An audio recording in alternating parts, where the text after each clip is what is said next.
Today I'm going to show you how to lay out a simple round to round transition with a 15-degree slope, and we're going to start at 7-inch round, we're going to finish at 3-inch round, and we are going to use radial line development as the process. Radial line development is a quick and easy method of laying out round to round fittings, provided the apex of the cone we're working with is within reach. Now, here's my shop ticket, and I have 7-inch round and 3-inch round. Now, they didn't give me a height originally, they just gave me the 15 degrees. Now, what that means, I have from 7 to 3, which means I would have a 2-inch set on both sides. So if I come over here, you'll see that I've laid out a 15-degree, or a triangle basically, to show what I'm doing here. On 15 degrees, I need to rise 2 inches, and this would be my height. So if I take the tangent of 15, which would be equal to 2 over x, or opposite over adjacent, and then I need to get x by itself, and I'll do that by dividing both sides by 2. That gives me tangent of 15 divide 2 gives me 1 over x, and then crunch out this side, I get decimal 134 equals 1 over x. Now I could do the long, or the multiplying and the cross, but my calculator has a 1 over x function, and that gives me 7.46. If I take decimal 134 and then hit the reciprocal key on your calculator, decimal 13397, that's the number that I had when I crunched it out. Now all I would have to do is hit the 1 over x, and that gives me 7.464, which is 7.4. We're going to call it 7.46, that's fine. 7.5 inches. So that's the height I need to obtain this 15-degree slope. Sometimes the slope of a fitting is important because of engineered standards. Now, what I've done on top here is I've laid out a 7-inch line. I have to create an accurate working drawing, so I have to come up 7.46 inches on the center, and then lay out my 3-inch round. So first thing I'm going to do is bisect this 7-inch line with a perpendicular bisector, which will help me locate my apex eventually. And we're just going to drop that down to my center line. I'll extend it a little bit too, since I need to be working with it eventually. And now we're just going to measure up our 7.46 inches. I'm using the half-inch scale today. The half-inch scale. And we're roughly 7 and a small half. And there's my height.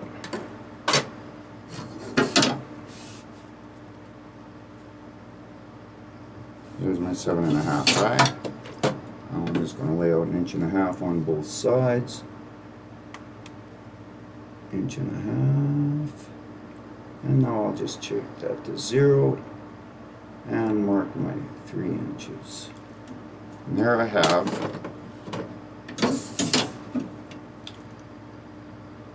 my 3-inch transverse edge. Okay.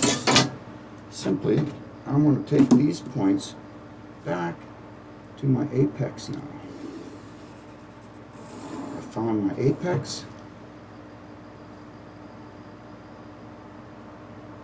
There's my double check. Landed right on my apex. Beautiful.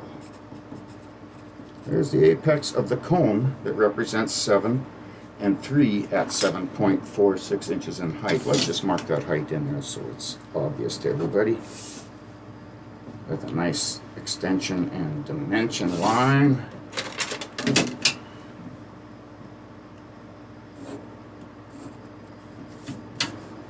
I like to cross the ends off on my dimension lines. It gives them a little bit of a 3D effect in it. Yeah, it looks nice. 7.46 inches in height. Next step is I'm going to use my radius point, or my apex point I should say, and from my apex I am now going to swing an arc that represents my 7-inch round. There it is, and we're just going to swing that arc way up onto our page. And I'm going to bring this down, and we are going to now mark out the arc that represents our 3-inch round. And we'll swing that all the way around our page as well. Next step is to find the spacing that's required. I need to step off my circumference on this arc for 7-inch round. So what I'm going to do is I'm just going to take my calculator here, and we'll go 7 times 3.1416 is equal to 21.999. We're going to call it 22. We're going to take that and we're going to divide it by 4. 5.4978, so roughly 5.5 inches. And I'll show you what I'm going to do here now. We'll make a line that's 5.5 inches long. And on our half-inch scale, I am going to measure 0, half, and 5. There's my 5.5 inches right there, which is a quarter of my 7-inch stretch out. I'm always going to be working with the big end of a taper, and you'll see that right away. Now, if this is a quarter of my stretch out, in order to get my 12 spaces, I would have to divide this into 3 equal spaces. So I'm just going to put that on a 6, put this on the 0. I like to draw this line in so I can refer back to it if I need to. And now I'm just going to mark every second inch or increment on this half-inch scale. So I've divided that line into 3 equal spaces, and now simply extend them through my quarter circumference, and these are my 1/12 spacings. Now I'm going to take my 1/12 spacing, we're going to measure it. Oh, there's 1, 2. Ooh, pretty darn exact. I like it. Next, I'm going to start from my apex, and we're just going to pick a starting point here, and we're going to draw that in. I'm going to call that my seam. From my seam, I'm going to count off 12 spaces and then bring it back to my apex.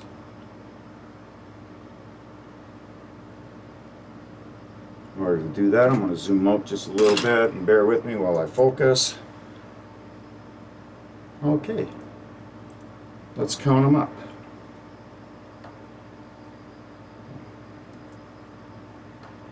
1, 2, 3, 4, 5, 6, 7, 8, 9, 10, 11, and there's my 12 spaces. I'm just going to bring that out a little bit so we can all see it.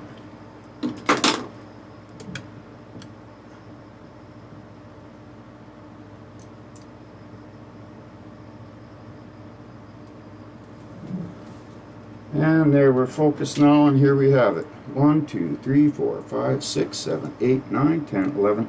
And there's my 12th space right there. That is my 7-inch round. Now, all I need to do is take that back to my apex, which is right here, and there's my fitting. 7-inch round, 3-inch round, and 7.46 inches high. Now, just a note, a lot of times in the sheet metal industry we get things like 7-inch to 3-inch small end.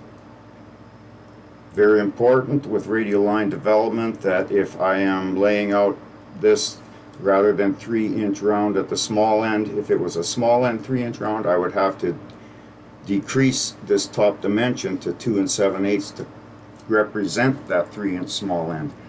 Everything in radial line is determined by the apex height. my 7-inch round and my 3-inch. If it was 3-inch big end, my apex is here. If it was 3-inch small end, my apex would be slightly less than that. We must pay attention to exact dimensions at the top part of our cone when we're laying these out. At any rate, this is radial line development by the Draft Doctor. Simple fitting. This fitting, if the apex is off the page, I would have to triangulate it, and that will be another lesson. If you like this, please hit the like button or subscribe, or even both. Have a great day.